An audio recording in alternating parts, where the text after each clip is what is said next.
This is Omar Miller, and you're watching the 3-Point Conversion.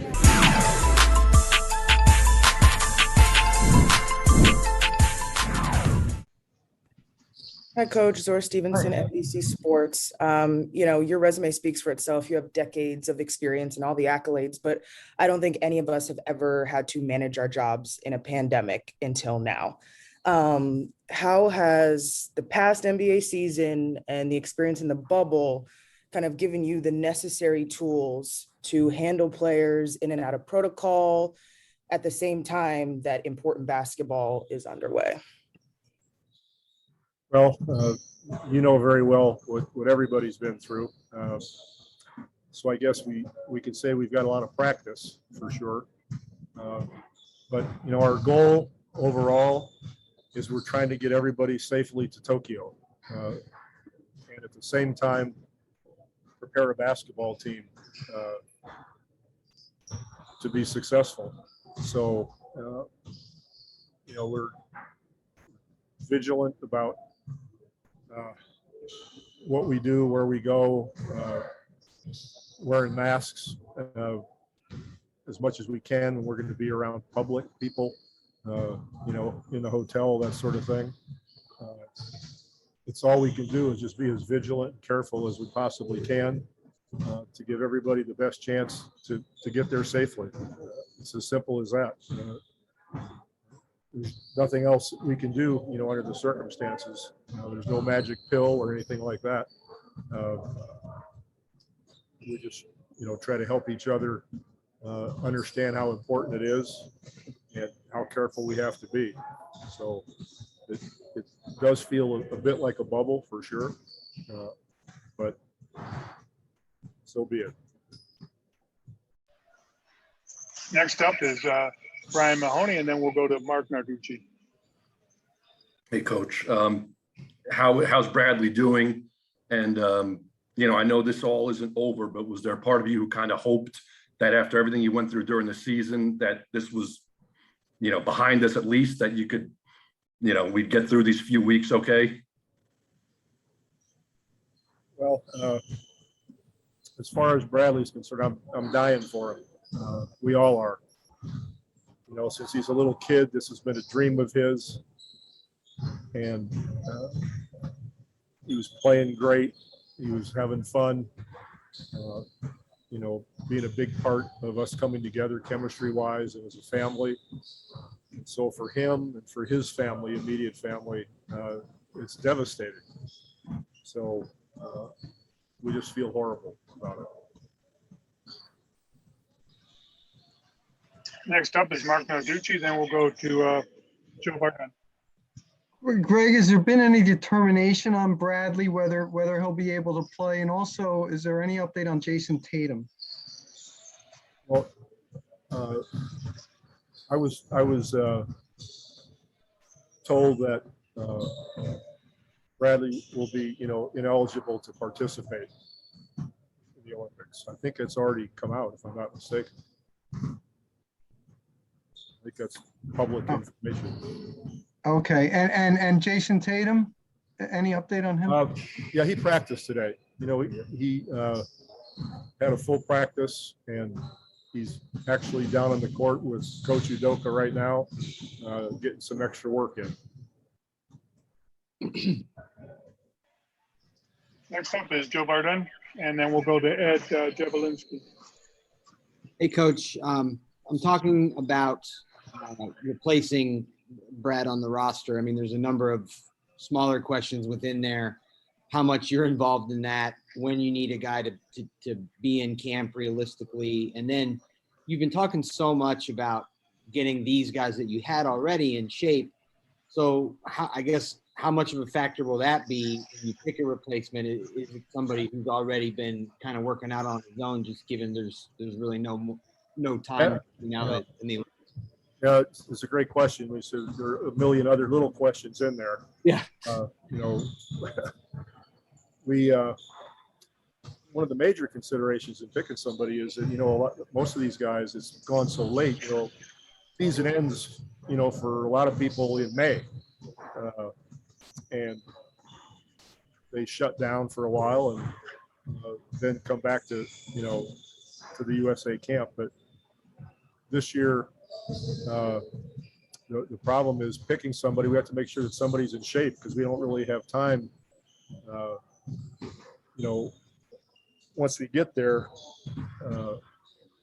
with just a couple of practices to get them in shape. So that's a consideration. It's tough to just walk in here and be able to do this. And for the last week, we've been working on how we want to play, at both ends of the court. So somebody's coming in kind of blind, and if they're out of shape, you're not sure how much that can help. So it's going to take a certain individual that we think can pick it all up quickly. We're trying to do less is more. We can't get super complicated, but also somebody who's going to be in pretty good condition. So, we're going through names just probably like all you guys in the media are, and trying to decide what we think would fit. Some people may not be ready to come. Some people may not be interested. Some people may be in rehab. Some people might be free agents. There's all kinds of reasons. So we're going to have to pretty quickly here find someone we think will fit with all those sort of mini questions having to be answered. Thank you. Welcome. Up next is Ed Jabaliski and then Chris Cruz. Hi, Coach. Edzonas Sablonskis from Basket News. My first part of the question is pretty similar. Ideally, if you have that player in shape, what kind of qualities you're looking? Is it more of playmaking, or is it shooting, or anything else? And second part of the question, is it possible that Jeremy Grant will also miss the Olympics since he's in health and safety protocols as well? Thank you. What did you say about Jeremy? Is it possible that he will also miss the Olympics since he's in health and safety protocols? I don't think that's in the cards, and I certainly hope that doesn't happen. But we're just, following the protocols that we're told. But that's not something that we've been thinking about as a possibility. The protocols that are set, must be followed, and we did that today with Jeremy. But and one of the reasons is to follow those closely, because our primary job, besides trying to be successful as a team, is to get there safely for all these young men. We want to do everything we can to make sure that's possible. So on the other point,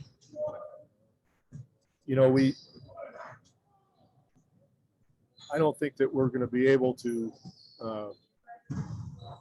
say, we want a point guard, or we want a shooter, or we want a big man. We want a basketball player, somebody that will be able to go out on the court and help us win and be a good teammate. Thank you. We'll go to Chris Cruz next, and then David Cittadinato. Hey, Coach. Given how big of a role Beal was supposed to play for the team, will finding someone play in that similar role factor into the decision of who comes, or is it just too early to tell at this point? I don't think that we can replace point by point what Bradley did for us. All the players are different. We have other fine players on the team that that will have to fill in. But as I said, we want to have somebody who, when they come in the game, can keep the momentum, make us a better team, and be a good teammate. So, Bradley is, there's no doubt he's a huge loss. He was playing very well, understanding everything, and fit in well with the group. So, there's no next Bradley Beal. just like there's no next Damian Lillard or next KD. I mean, all these guys are different. So, maybe a utility infielder of some sort. Thanks, Coach. Sure. We'll finish up with the final two questions. David, you're up next, and then Christos Tostakis. Hi, Coach. Davide Chinellato here from Gazzetta in Italy. I have a broader question for you. You spoke a lot about how much you need to respect your opponents and how much these teams you're playing are not just putting up together, but are, countries that care a lot about their country and winning. You've been following FIBA basketball for a lot of time, and that when these countries used to play with Team USA, most of the times they just, were happy to play with you guys. When do you think their attitude is shifted to, we can beat Team USA instead of just playing with them? Well, even back in 2000, there was a close game, if you remember. But the losses after that in 02 and 04 and 06, that made it pretty obvious that there were wonderful players all over the world, and more than that, really fine teams, talented players that had played together for a long time. And, of course, it would be a dream for them to beat the USA team. So that's a lot of motivation. It's pride for their country, just like it's pride for us to win a gold medal. The other teams feel the same way. They want to win a gold medal. And with those losses, they realized that they were getting pretty darn good. So they're excellent coaches all over the world. Every year, more NBA talented players are playing for teams around the world. And when they get together, in effect, they become superheroes because they're playing for their country, and it's, way more important than on your individual teams. And, we feel the same way. We're not going to have the opportunity to play together for the amount of time or years that other teams have, but that's just the way it is. So you don't think about it, and you do the best job you can. And the United States has done a fine job once they realized that the attitude had to change. There couldn't be a hubris about, America just go play and you're going to win. And so when Mr. Colangelo and Sean Ford took this over and hired Coach K, it was a totally different attitude, from selection of players to making it important, to developing continuity and becoming successful again. Thank you. We'll finish up with Christos. Go ahead, please. Hello from Greece, Coach. Hope you're doing well. Hi. After those three friendly games, how many steps in the right direction do you feel that you made as a team on both ends of the floor? And also, some years ago, you said that you stole some inbounds plays from Coach Ivkovic and Coach Obradovic. Will you gonna see to make some inbounds plays from Coach Ivkovic and Coach Obradovic in Team USA in this upcoming Olympics? I'm not sure that I understood what you're asking about Coach Ivkovic. You said some years ago that you steal some inbounds plays from Coach Ivkovic That's and Coach true. Obradovic. That's true. Will you make those plays in the upcoming Olympics? Well, I don't know. It depends on who we're playing, but I didn't only steal from them. I steal from anybody I can because I have half a brain. There's a whole lot of smart people out there, and I'm not that good at inventing the wheel. So I am observant, and I think all of us coaches see what everybody else is doing, and so we take a little bit here and a little bit there. But those two coaches, along with many others, are